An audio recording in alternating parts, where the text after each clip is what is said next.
जंगल के तमाम जानवर उनसे बहुत परेशान थे, क्योंकि वो दोनों ही चोरियां किया करते थे। एक दिन दोनों ने एक घर में चोरी करने का फैसला किया,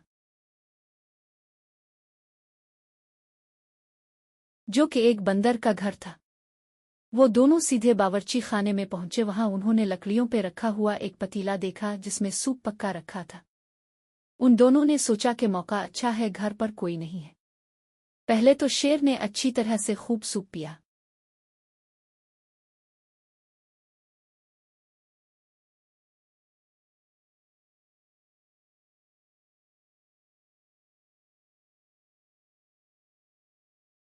जब शेर हो गया तो लोमड़ी बोली कि मैं इसे खत्म कर दूंगी। ये कहते हुए इसने जैसे ही अपना मुंह पतीले में डाला, इसका सर पतीले में फंस गया। इसने शेर से कहा, मेरी मदद करो, मुझे यहाँ से निकालो। अंधेरे में शेर को कुछ समझ न आया और वो बौखलाहट का शिकार हो गया। ऐसे में इसे महसूस हुआ जैसे कोई घर में आ गया है, लिहाजा वो तो अपनी जान बचाने को वहां से भाग निकला। जब बंदर अपने घर पर पहुंचा तो इसने बावर्ची खाने में लोमड़ी को इस हालत में पाया। वो समझ गया कि लोमड़ी यहाँ चोरी करने आई थी।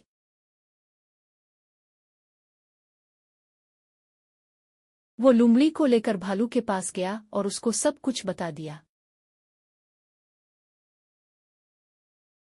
भालू सोचने लगा और आखिरकार सोचने के बाद भालू के दिमाग में एक तरकीब आई।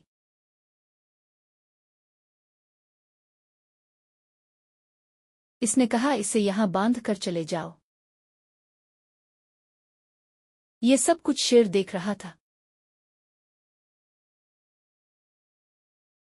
उनके जाते ही लोमड़ी ने शेर को आवाज दी। चालाक लोमड़ी को शेर पर बहुत गुस्सा आ रहा था। इसने सोचा यही अच्छा मौका है शेर से बदला लेने का।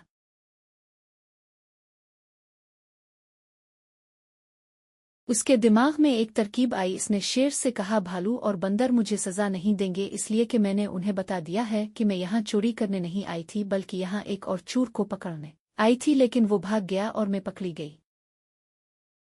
बंदर और भालू ने मेरे सच बोलने पर यह कहा कि वो मुझे इनाम में एक हिरन देंगे। ये सुनकर शेर के मुंह में पानी आ गया। इसने सोचा कि क्यों ना हिरन वो ले ले।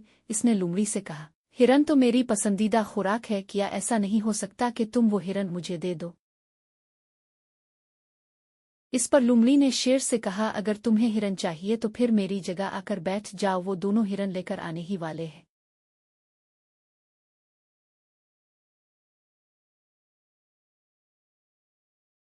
शेर लोमड़ी की बातों में आ गया।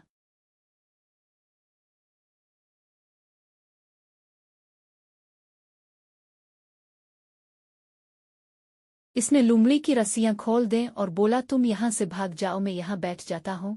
शेर को लालच देकर चालाक लोमड़ी वहां से अपनी जान बचाकर भाग निकली।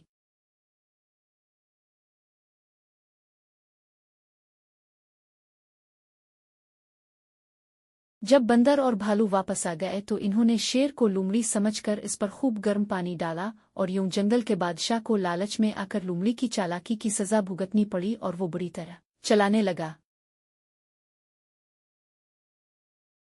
तो प्यारे बच्चों, इस कहानी से हमने क्या सीखा कि हमें कभी चोरी नहीं करनी चाहिए और ना ही लालच में आकर दूसरों की बातों पर यकीन करना चाहिए।